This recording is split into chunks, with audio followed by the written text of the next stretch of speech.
So in essence, what we're saying here is, especially as we consider the relationship between the United States and South Africa, is basically to amplify and put at the forefront these shared and common values. These shared and common values are around inclusive governance, around democracy, around the rule of law, and positively. So our HIV program will survive, is strong, it will not be affected by the PEP fund.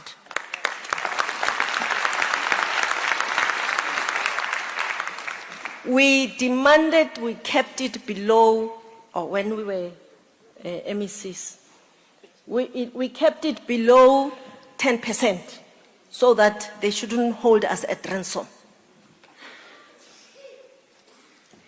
I have several concerns. I want to first thank the outstanding leadership in South Africa. I remember in 1985, I was 19 years of age, protesting the apartheid government in South Africa, right here in Washington, D.C. And I was arrested along with many others that, and my family members, father, sisters, mother, because it was the last majority African people to be held to an undemocratic standard by a white minority, and the United States government supported that. So we also don't want Americans or any other country for whatsoever to force us to trade with them unfavorably. There has to be a mutual benefit. We've always been internationalists in outlook. All our resolutions characterize the world, the nation, the region, Africa, and the world we are contributing to building. The government supported that. And in return, the Russians had supported the South Africans. So there is a unique relationship that the South Africans have with Russia because they were an ally. And I would simply like to know from anyone on the panel, how can we single out our most vital democratic ally in Africa, whose position in the Russian-Ukraine conflict is no different than some of our allies in India and Saudi Arabia? But we must acknowledge that we are facing a new normal. A new normal that requires that we be agile, that requires that we have scholars in South Africa who analyze the phenomenon that is emerging, because even the UN system has been... Thank you very much, Mr. Jackson, for the question. I don't think it's about singling out. I think it's about acknowledging the fact that South Africa is enjoined by its constitution to represent certain values around sovereignty, human rights, respect for the rule of law, which the aggression that has been perpetuated in Ukraine violates. So you can see how agile some other countries are in responding to this tariffs war.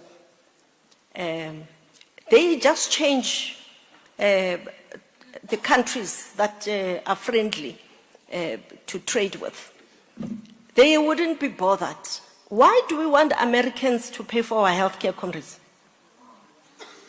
Fortunately, our country refused to start the ARV program with money donated by other countries. Our treasury responded positively. And in China, why are we singularly focusing on South Africa's unique relationship and, if you will, letting them mute their voice on their right to self-determination? They are very respectful and they're very appreciative of the American trade agreements and the trade that we have, but they also have a complex history that I think we fail to recognize.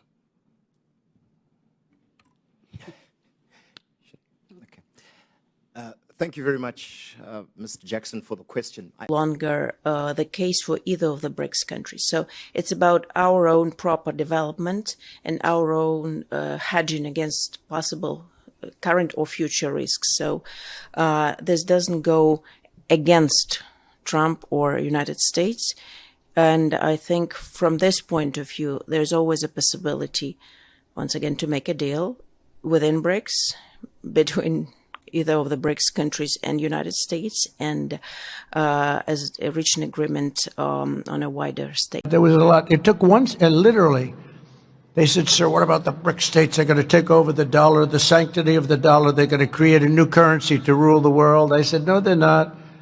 They said, yes, they are, sir. They said it. I said, no, they're not. Tell them 150% tariff, plus we're not going to do business with them, and that includes China. And all of a sudden, they went to the BRICS states, and they said, could I ask you, how do you feel about that? I have no comment on this. I don't know what you're even talking about. It was an amazing turnaround. No, we're not playing games. Just this week, I officially